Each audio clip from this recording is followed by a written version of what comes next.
l'Afghanistan au début des années 2000 par la coalition menée par les États-Unis où la défense des droits des femmes avait été utilisée comme justification pour envahir l'Afghanistan, avec un discours disant ces pauvres femmes afghanes, il faut qu'on aille les sauver, et si nous, on ne va pas les sauver, elles sont à la merci de ces hommes sauvages, etc. Sans bien sûr avoir une analyse plus profonde que ça. Donc c'est un discours déjà à la base très essentialiste contre les hommes musulmans et les hommes du Moyen-Orient, mais également contre les femmes. Et je reviendrai là-dessus plus tard.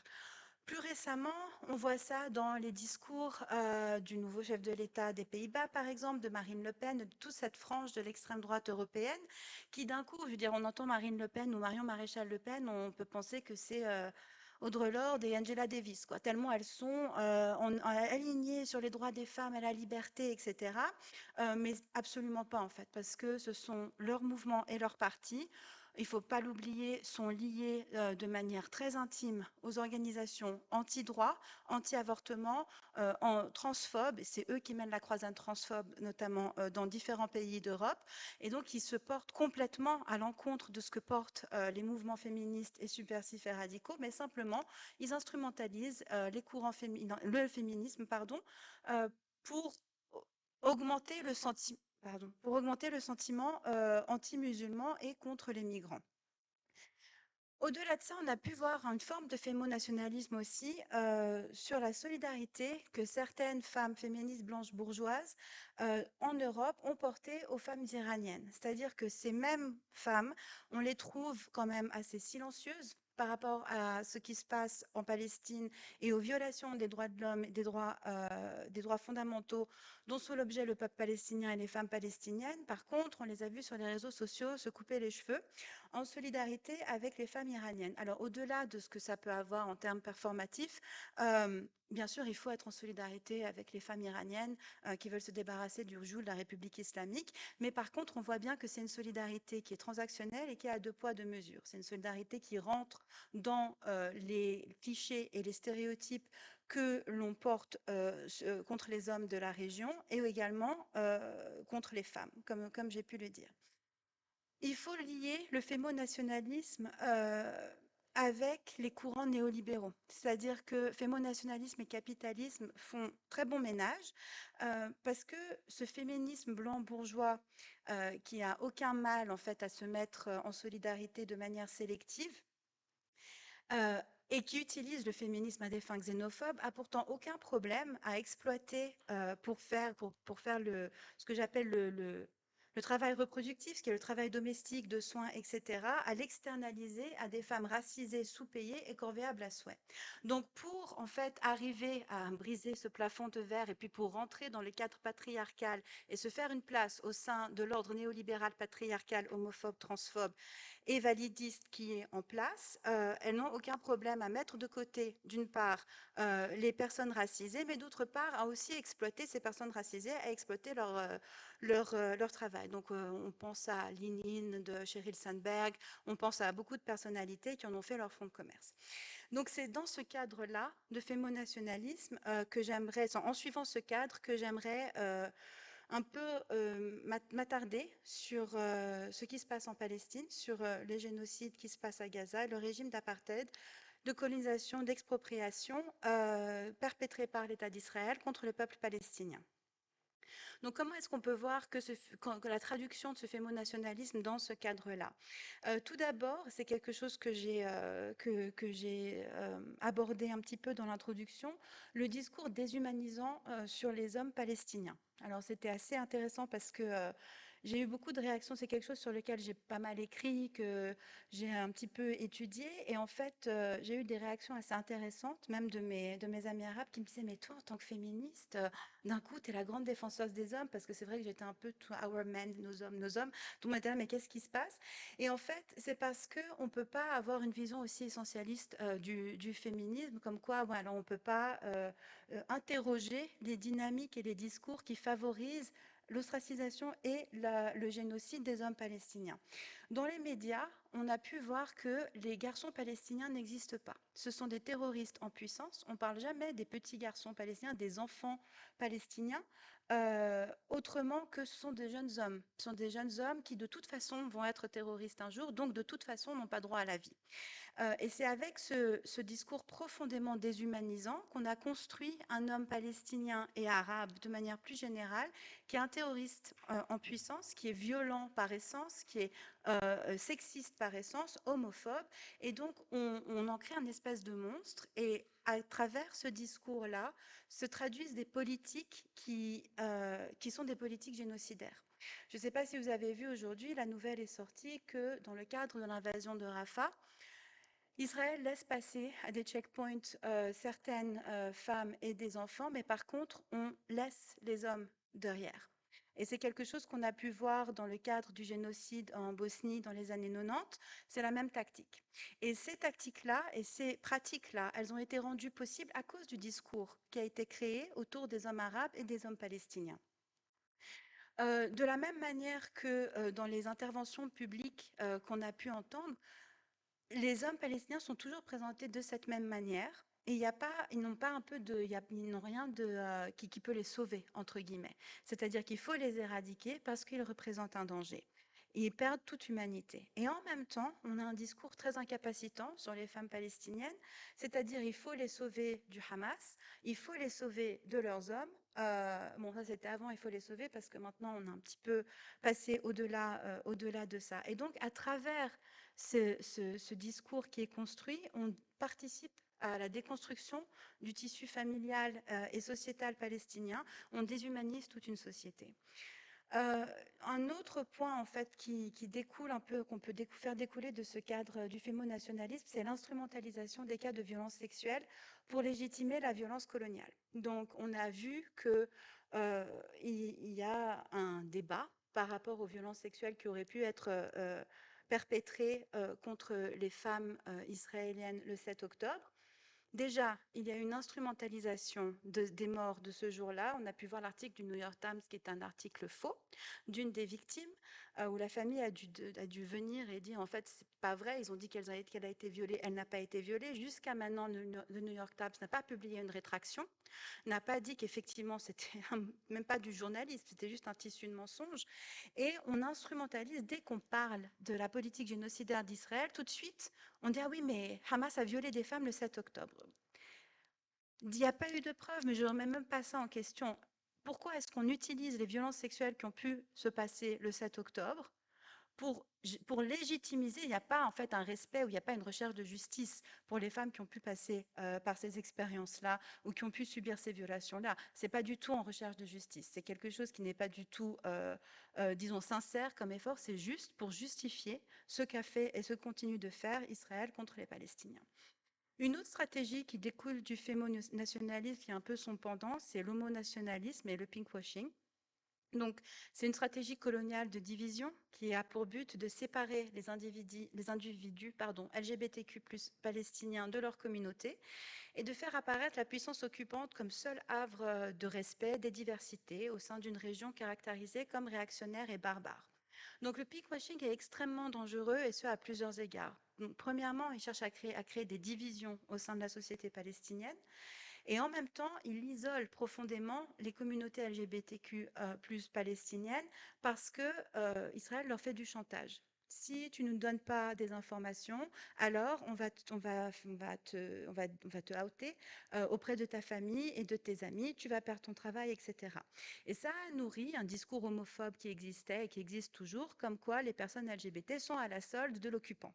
Et donc, ça met dans un danger terrible les communautés LGBT, mais par contre, Israël se positionne comme la puissance la plus gay-friendly, où il y a la Pride de Tel Aviv, et même dans mon travail, je suis des négociations multilatérales, et systématiquement, on a Israël qui se met en grand défenseur des droits sexuels et reproductifs et en grand défenseur contre l'homophobie et des communautés LGBTQ+. Bien sûr, il n'y a jamais personne pour leur dire ça s'arrête là où commence le peuple palestinien. Mais c'est une position qu'ils se sont donnée de la même manière qu'ils se sont érigés en grands défenseurs des personnes en situation de handicap. sans bien sûr, enfin en toute honte but, quoi, sans vraiment sans vraiment se poser la question du nombre de blessures qui sont en train de créer et de handicaps qui sont en train de créer. Donc, au-delà du cadre purement théorique du fémonationalisme, on voit qu'il est en train de s'appliquer avec des conséquences terribles puisqu'on arrive à un génocide qui a pu être facilité par un discours qui a été créé et qui continue et qui est répliqué par les médias mainstream occidentaux, on va dire. De là, en fait, je nous bouge un petit peu par rapport aux réactions des féministes blanches et bourgeoises, donc des courants, on va dire, dominants du féminisme. Et avant de regarder un petit peu quelles ont été leurs réactions suite à la campagne génocidaire d'Israël, j'aimerais qu'on s'arrête un peu pour parler de quelles violations on parle.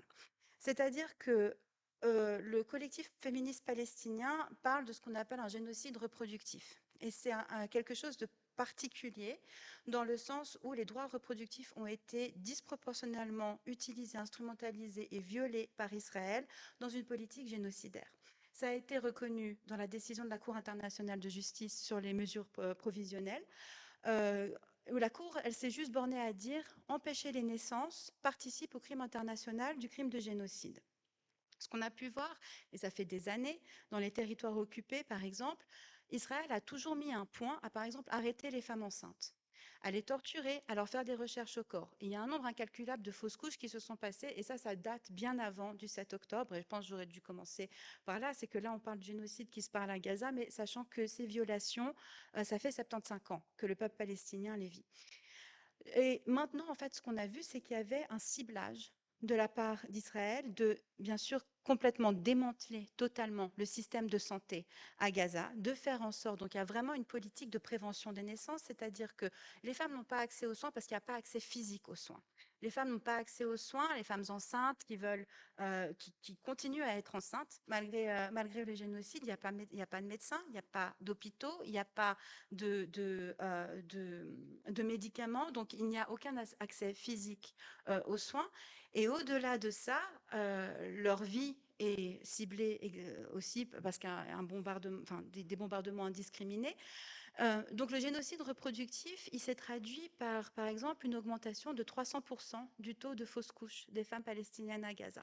Et ça, c'est une statistique qui a été donnée par le Fonds des Nations Unies pour la population.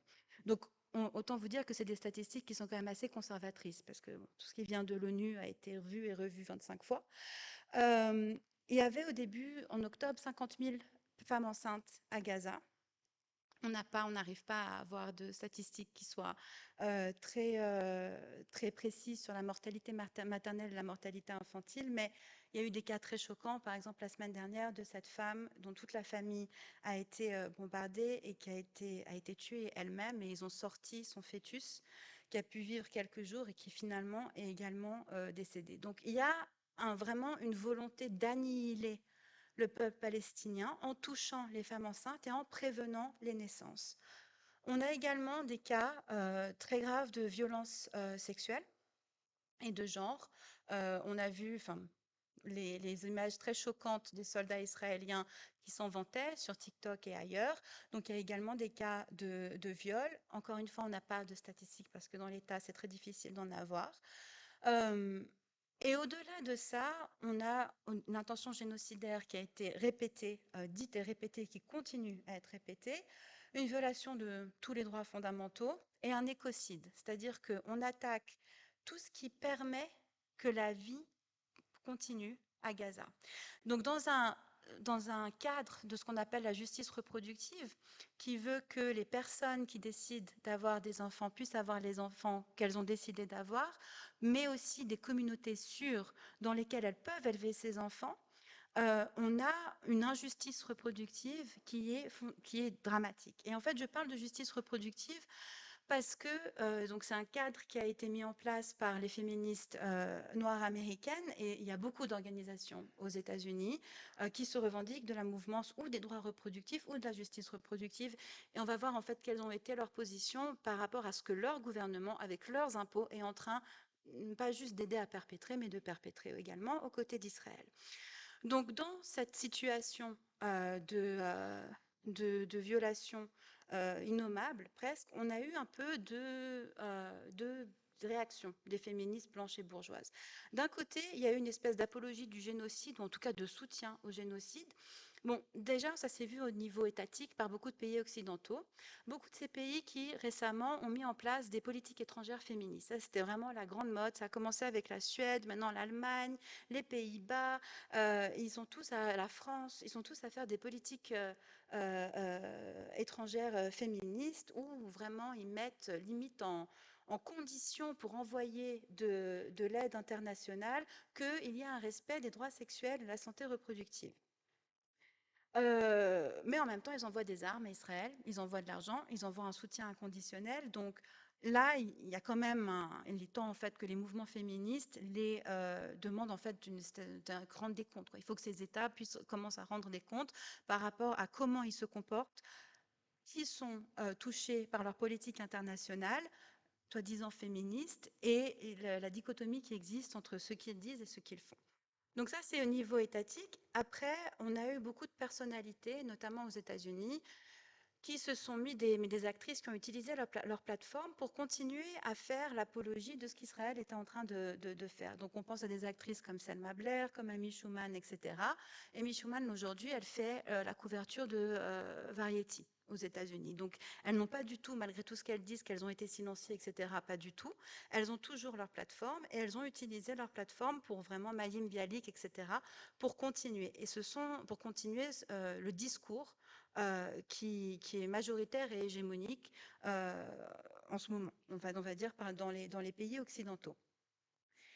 Euh, le fait est que ce sont des femmes qui se sont toujours revendiquées du féminisme. Ce sont des femmes qui ont fait campagne contre Trump, qui se sont mises du côté de Biden, qui parlent de l'accès à l'avortement aux États-Unis. Donc elles se revendiquent toujours du féminisme, mais pour elles, il n'y a aucun problème à avoir des propos qui appellent au génocide et à toujours à se revendiquer d'un certain féminisme. L'autre réaction qu'on a vue, au-delà de l'apologie, c'est le silence. Donc un silence quand même étouffant des ONG internationales des droits reproductifs. Alors il y en a quelques-unes, comme elles ont des partenaires à Gaza qui ont dit quelque chose parce qu'elles ont été forcées, parce qu'elles ont perdu des collègues, mais beaucoup d'ONG internationales n'ont pas dit grand-chose. Et ce, malgré la décision de la Cour internationale de justice, on n'a pas vu des mobilisations qui émanent de ces organisations ou de ces groupes féministes. Et ça continue à être le cas, et ça va faire 200, si ce n'est plus, 200 jours de génocide.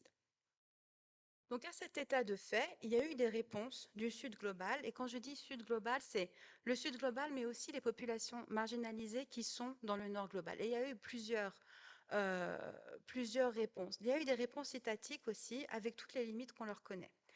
On va pas faire, je ne peux pas faire l'apologie des États, on est d'accord, mais il y a eu bien sûr bon, déjà l'Afrique du Sud, qu'on a vu amener, traîner, on va dire, Israël à la Cour internationale de justice, le Mexique qui a présenté le cas à la Cour pénale internationale, le Chili, la Colombie qui a rompu les liens diplomatiques avec Israël. Donc il y a eu quand même des réactions des pays du Sud. Encore une fois, avec toutes les limites qu'on leur connaît, mais disons, on essaye de faire une espèce de balance au niveau de la scène internationale. Là où bien sûr c'était plus intéressant, donc c'était les réponses populaires qu'on a pu voir au travers du Sud global. Il faut savoir qu'il y a aussi de longues traditions de solidarité entre les peuples qui ont connu et subi différentes formes de colonialisme et la cause palestinienne. Encore une fois, ce ne sont pas des choses qui sont arrivées avec le 7 octobre.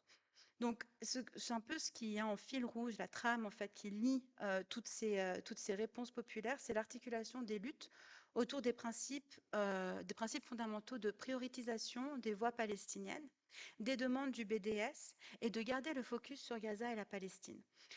C'est-à-dire que maintenant, on voit la mobilisation étudiante, par exemple, pas juste aux États-Unis. Maintenant, il y a des mobilisations étudiantes partout dans le monde qui sont soutenues et encouragées par les voix palestiniennes à Gaza et en territoire occupé et dans les territoires de 48. Et ces voix demandent la même chose. Bien sûr, il y a une répression terrible de la part de l'appareil étatique dans tous les pays dans lesquels il y a des organisations de solidarité, mais le focus doit rester sur Gaza. C'est-à-dire que les campements qui ont lieu là, c'est pas pour qu'on regarde les étudiants aux États-Unis maintenant, c'est pour justement qu'il y ait une espèce de réveil par rapport à ce que beaucoup de leurs gouvernements sont en train d'aider et de perpétrer à côté d'Israël. Euh, Ce sont des réponses qui sont, de ce qu'on a pu voir, intersectionnelles, par des groupes, encore une fois, des populations qui souffrent jusqu'à maintenant du colonialisme et du néocolonialisme. C'est-à-dire que les peuples autochtones et indigènes des pays, surtout au niveau de l'Amérique du Sud, mais aussi d'Amérique du Nord, ont toujours mis en avant la question de la terre, la question de l'écocide, que ce soit perpétré par les grandes corporations ou que ce soit perpétré par des États. Et c'est autour de cette question-là, de la survivance ou de la survie, pardon, de la Terre, que c'est aussi organisé la solidarité. Il y a eu des réponses féministes. Donc, une des réponses qui a été une des premières que j'ai vues, en fait, c'est des membres des groupes de la vague verte en Amérique latine, par exemple en Colombie, où l'émanation de la vague verte qui s'appelle Causa Justa a tout de suite mis en fait en avant les violations des droits reproductifs qu'on avait pu observer à Gaza et en disant notre lutte est une. Et comme on se bat en fait pour nos droits reproductifs en Colombie, on se met en solidarité avec les femmes à Gaza et voici leur situation. Et voilà, qu'est-ce qu'on peut faire pour faire un réveil par rapport à ces violations qui sont en train de se passer. Il y a eu aussi des boycotts d'espace dans lesquels Israël est. C'est-à-dire qu'encore une fois, autour des droits reproductifs, en ce moment, au moment où on parle, à l'ONU, il y a la conférence sur la population et le développement. C'est un processus onusien et malheureusement, Israël est le co-meneur, en fait, le co-chair de cette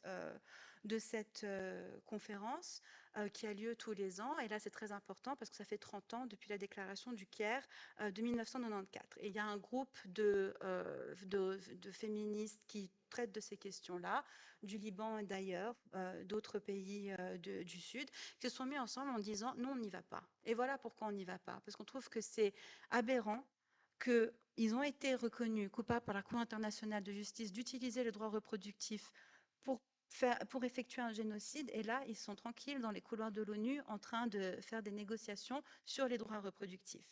Il y a aussi des politiques de disruption, je ne sais pas si c'est un mot en français, mais là, j'arrive pas à en trouver un autre, où en fait, justement, sur la commission sur les statuts des femmes ou sur les conférences internationales sur les politiques étrangères féministes, des féministes ont interpellé des représentants des États, ont fait des sit-ins, ont fait des mobilisations, ont porté, kéfié drapeau palestinien, se sont organisés, ont fait des sit-ins, etc., pour montrer que c'était pas possible de faire un peu business as usual. On ne peut pas rester et faire comme si de rien n'était et continuer les négociations dans ces instances multilatérales.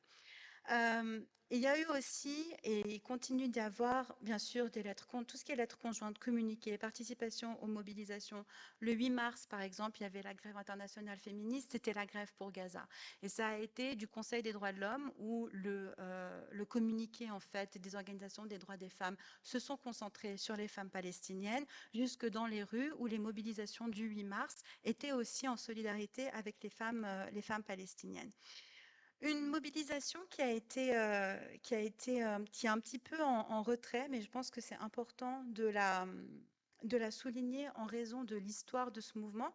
C'est le mouvement des personnes séropositives et de lutte contre le sida, que des organisations comme ACT UP New York, qui sont des organisations qui ont toujours utilisé des moyens très publics, qui ont utilisé des moyens artistiques, etc., pour faire valoir leurs droits, ont en fait repris certaines de leurs tactiques pour sensibiliser sur ce qui se passait, sur ce qui se passe à Gaza et en Palestine. Donc, par exemple, on a vu dans les années 80, les membres d'ACT UP avaient un blouson où c'était écrit dessus si je meurs, mettez mon corps sur les marches de la Maison Blanche. Et en fait, ils ont repris le poème de Refat, si je meurs, et ils l'ont porté de la même manière qu'ils avaient porté ce blouson. Et donc, ils vont avec le symbole d'ACT UP, c'est un triangle rose.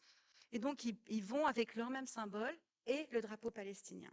Et c'est une communauté qui donc a nous ont en fait nous a un peu éduqués à ce que c'était la solidarité depuis des décennies et ils continuent à le faire et ils se mettent donc aussi en soutien, mais de manière transnationale. C'est pas juste aux États-Unis, maintenant de manière transnationale, ils se sont organisés pour boycotter la conférence internationale sur le sida qui doit se tenir en Allemagne. Et ils ont fait un communiqué transnational à travers toutes les organisations qui devaient aller à cette conférence en disant l'Allemagne se rend coupable d'aider un génocide et fait une répression terrible contre les personnes qui s'opposent à ce génocide. Donc non, on ne va pas. On ne veut pas. Et en fait, on continue à boycotter l'Allemagne parce qu'il y a bien sûr un mouvement plus grand qui est Strike Germany, où c'est un appel au boycott de l'Allemagne de manière plus globale. Bien sûr, il y a des mobilisations queer qui suivent en fait les demandes de l'organisation palestinienne Queer al Qaus, et donc qui s'est mis sous le parapluie Queers for Palestine. Et il y a le collectif féminin, pardon, le collectif féministe palestinien. Et donc, ce sont ces deux organisations qui mettent un petit peu, qui donnent un petit peu le ton en termes de comment se mettre en solidarité. Et ce sont ces demandes-là qui sont reprises et qui continuent à être reprises par les différentes organisations. Je pense que je vais m'arrêter là. Ça fait 40 minutes que je parle et j'aimerais qu'il y ait un échange. Donc, merci beaucoup pour votre attention et j'aimerais qu'on ouvre pour les questions. Merci.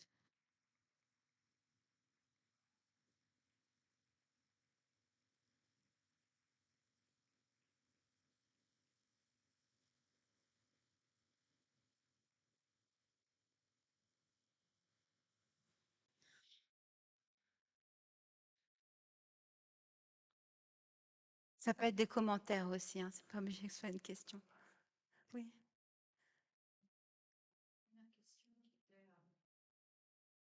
Pardon. Il y a, il y a ce micro qui est attaché à moi, si jamais, mais je peux le détacher. On peut être ensemble. Pardon, j'ai une petite voix. Du coup, j'avais une question qui portait sur le début de la conférence. Enfin, au travers de la conférence, vous n'avez pas arrêté d'utiliser le mot sauver.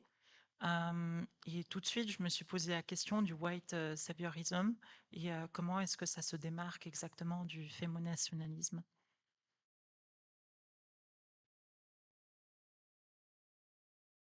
Merci. Alors ça en fait partie. Ça se démarque pas, mais ça en fait partie.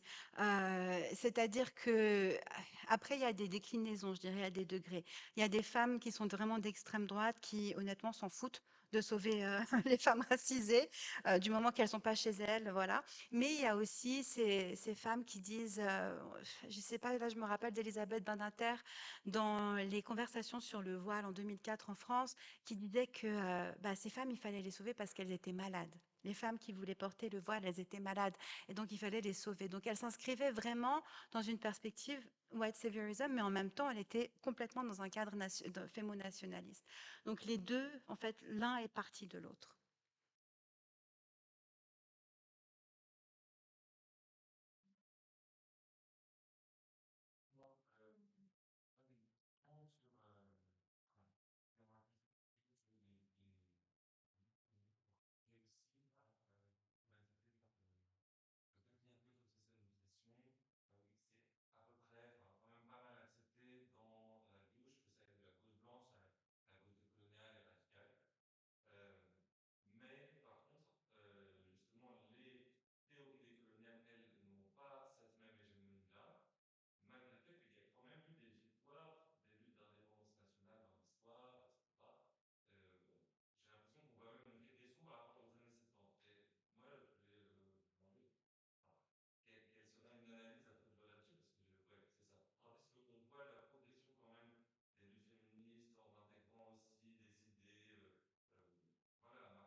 Alors, déjà, c'est difficile.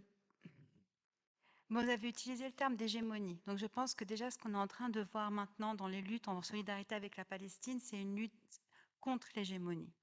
Et on sait que l'hégémonie est pas juste créée à travers des conditions matérielles, mais elle est également, et parfois même plus, créée par les universités, la production de savoir, etc.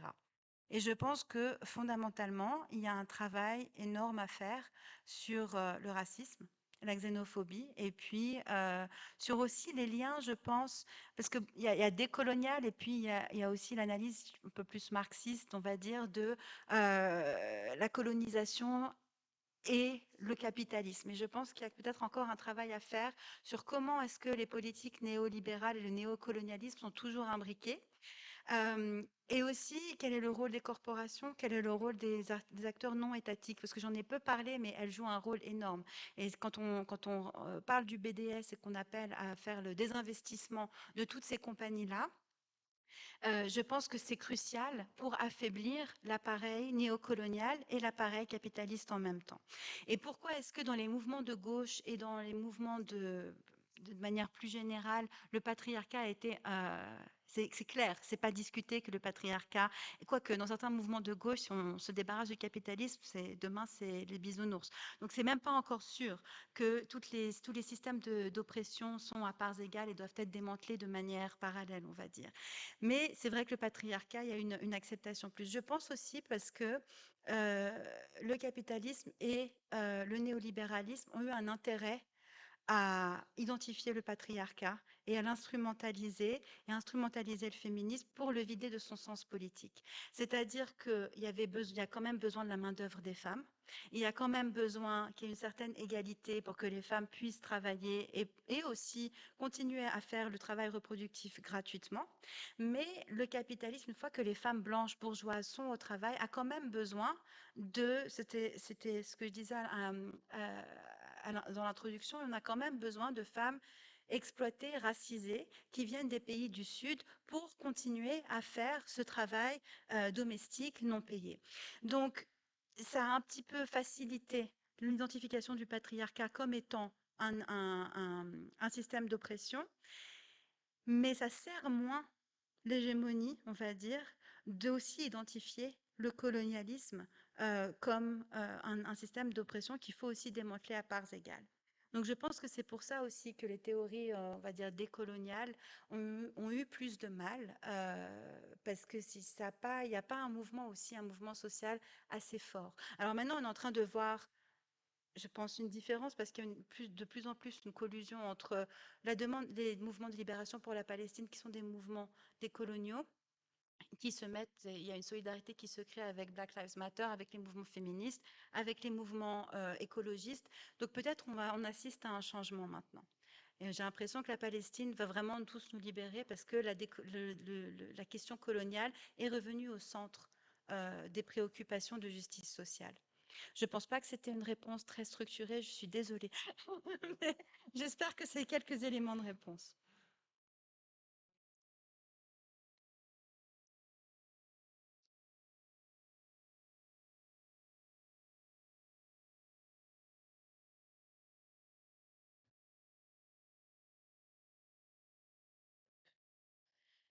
Bonsoir, merci beaucoup, c'était extrêmement intéressant. Moi, en fait, j'ai une question par rapport à... Bon, là, on parle de l'extrême droite, mais il me semble qu'en ce moment, il y a aussi une instrumentalisation de la part de l'extrême gauche. Typiquement, quand on va à certaines manifestations pro-palestiniennes ou même par le passé, quand je pense à Black Lives Matter, avec des mouvements d'extrême gauche, par exemple de la mouvance L'Étincelle, etc., qui instrumentalisent certaines causes euh, d'une manière extrêmement extrême en essayant de rameuter certaines personnes, etc., à leur cause, mais qui, en fait, n'ont jamais questionné la situation raciale ou la situation enfin, la situation coloniale. Donc, c'est comme si on était un peu dans une période où on affronte, en tant que personne racisée, on affronte autant l'extrême droite que l'extrême gauche. Mais en fait, c'est toujours un peu la même thématique qui revient. C'est la question aussi de la décolonisation. Enfin, je sais pas. C'est une question commentaire. Je sais pas trop comment dire.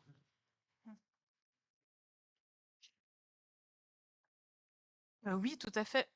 Par exemple, dans plusieurs manifestations, comme j'ai dit, pro-palestiniennes, ou bien à l'époque, par exemple, dans les manifestations Black Lives Matter, on voit des personnes de l'extrême gauche qui viennent, qui donnent des tracts, qui interrompent des discours, qui mettent leur drapeau, etc. Alors qu'on dit, voilà, c'est pas des causes, et qui mettent des autocollants, qui arrachent des affiches, etc. Et qui, en fait, au lieu d'amplifier des voix de personnes racisées, des mouvements de personnes racisées, se mettent à prendre toute la place sans jamais questionner justement la situation raciale et à faire le travail de déconstruction décoloniale. Donc c'est vraiment, enfin, à mes yeux, donc c'est un commentaire, n'est-ce pas? C'est absolument problématique et on voit vraiment que ben, chaque personne doit se questionner aussi de quel intérêt et dans quelle situation, dans quelle position politique, mais aussi situationnelle sur la question de la race et la racialisation. Ben, donc voilà, c'est...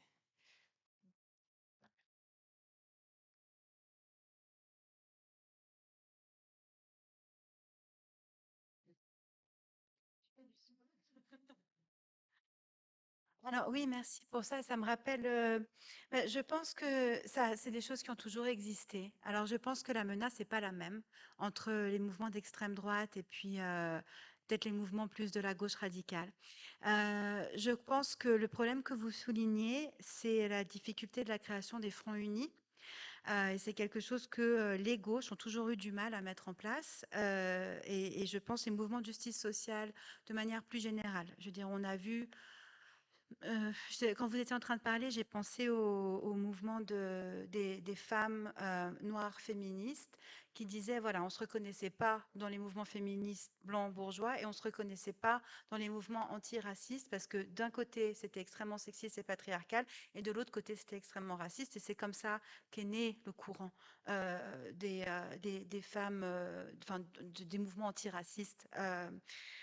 Féministe. Donc je pense qu'il y a toujours, cette tension dans les partis au sein des partis de gauche de créer, des fronts unis. Moi-même ayant fait partie de pas mal de partis de gauche, voilà, je rigole toujours parce qu'on était dans un parti au Liban, on était 15, mais c'est une blague, on n'était pas beaucoup. Et il y a toujours des schismes qui arrivent à se créer. Au bout d'un moment, on est 3 parce que, au niveau de la pureté politique et des objectifs et cetera et cetera. Mais disons, on va blague à part entre guillemets, je pense que c'est une question aussi d'éducation politique parce que, il y a eu une telle dépolitisation de nos mouvements, une telle récupération par, la société néolibérale, on va dire, qu'il y a plus ou beaucoup moins cette tradition de faire des formations politiques, d'étudier en fait qu'est-ce que c'est un front uni, comment est-ce qu'on crée un front uni, comment est-ce qu'on se positionne en soutien critique, comment est-ce qu'on prend des décisions de manière démocratique au sein de différents partis de gauche. C'est quelque chose qui se perd.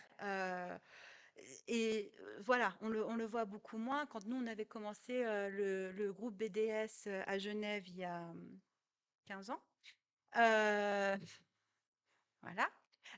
Il y a 15 ans, on faisait des formations tout le temps. C'était toutes les semaines, etc. Et je pense que ceux qui étaient venus avant, c'était encore plus. Donc c'est aussi comment on réactive et comment on redynamise ça et comment on repolitise.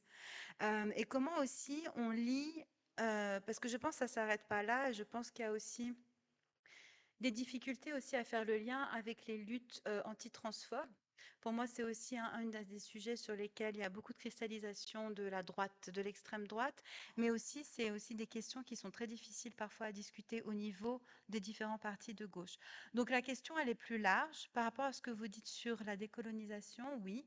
Euh, et c'est aussi, je pense, une émanation de l'ordre blanc bourgeois où on ne laisse pas les premiers concernés s'exprimer et être au centre des luttes. Mais ça, pour moi, ça vient aussi avec l'éducation politique. Euh, et oui, je ne vois pas ça de la même manière que nos luttes contre l'extrême droite, où là, il n'y a pas de front uni possible.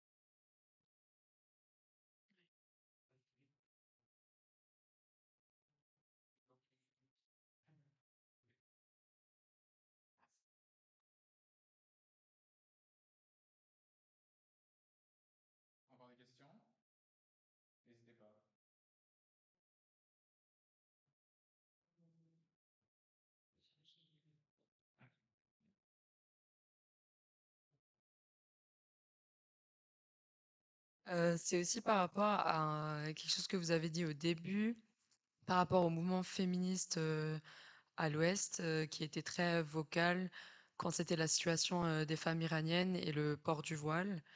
C'est aussi une question que je me posais parce que j'ai compris assez rapidement que ces mouvements féministes, euh, ils sont un peu pour les causes qui s'alignent avec leur propre définition de la liberté, c'est-à-dire la définition des libertés de la femme. Chez les femmes occidentales, elles sont différentes de chez les femmes orientales ou les femmes arabes ou les femmes asiatiques. Il y a ouais, il y a une définition différente des libertés et donc c'est vrai que leur soutien de certains courants dans d'autres pays, ça dépend vraiment de si ça s'aligne ou pas avec leur définition du coup de la liberté. Euh, donc le soutien aussi, il s'arrête dès que justement cette définition, elle sort de la leur et elle prend une autre forme parce que c'est des femmes de différentes cultures ou différentes religions. Euh, et du coup, revenant à Gaza, j'ai plus vraiment compris justement ce silence parce que à Gaza, on a des cas de viol de femmes enceintes même parfois. Euh, D'ailleurs, je suis désolée, mais devant leur propre famille, il y a des cas d'harcèlement. Et ça, je vois plus vraiment justement la différence culturelle que je pouvais donner comme excuse et puis attribuer avant par rapport à différentes histoires que oui, peut-être là il y a un silence parce que ils comprennent pas ou ça s'aligne simplement pas à leur culture. Mais dans les cas d'harcèlement, justement, euh, qui est quelque chose normalement que il n'y a pas de limite culturelle. C'est quelque chose que toute femme, tout homme, toute personne normalement peut comprendre et peut justement parler contre. Dans ce cas-là, j'ai pas compris en fait le silence qu'il y a eu par rapport à ça. Et je sais pas si donc vous avez une réponse à, à cette question.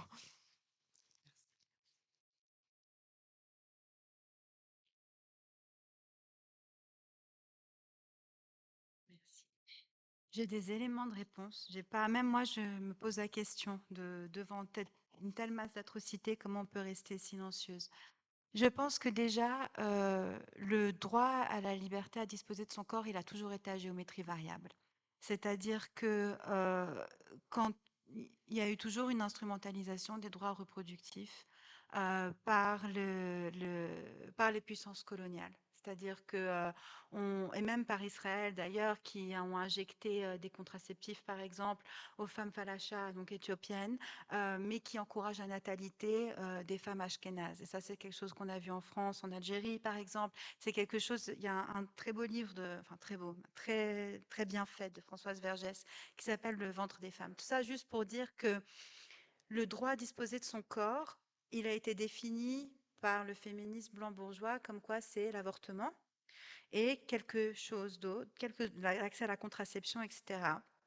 Mais par exemple, ça s'arrête avec la gestation pour autrui, ça s'arrête avec le port du voile. Et ça s'arrête avec aussi le port d'autres vêtements. Je pense il y a ce côté profondément raciste déjà qui encourage le silence, c'est-à-dire que et aussi le discours profondément déshumanisant envers la population palestinienne.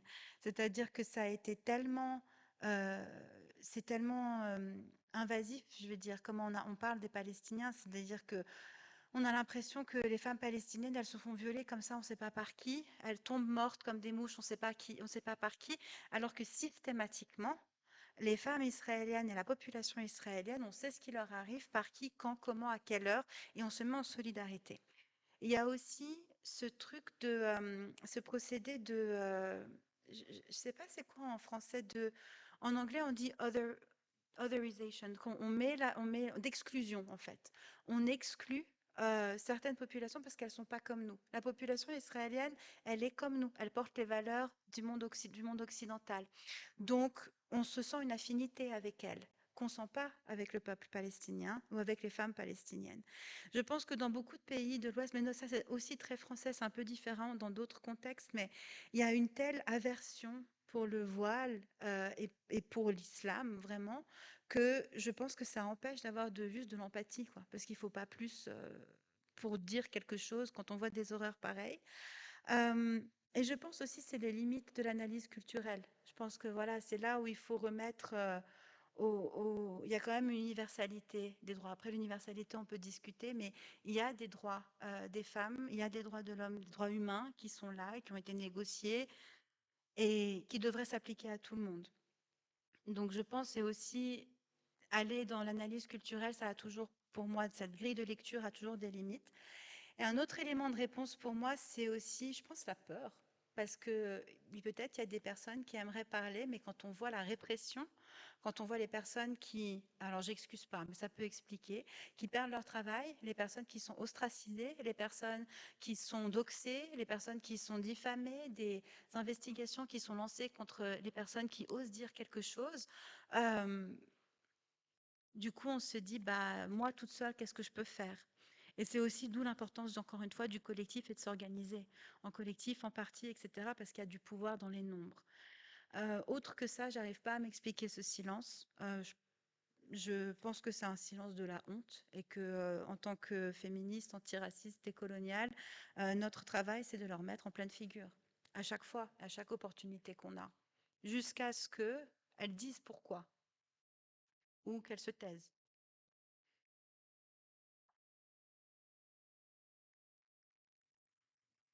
Merci beaucoup.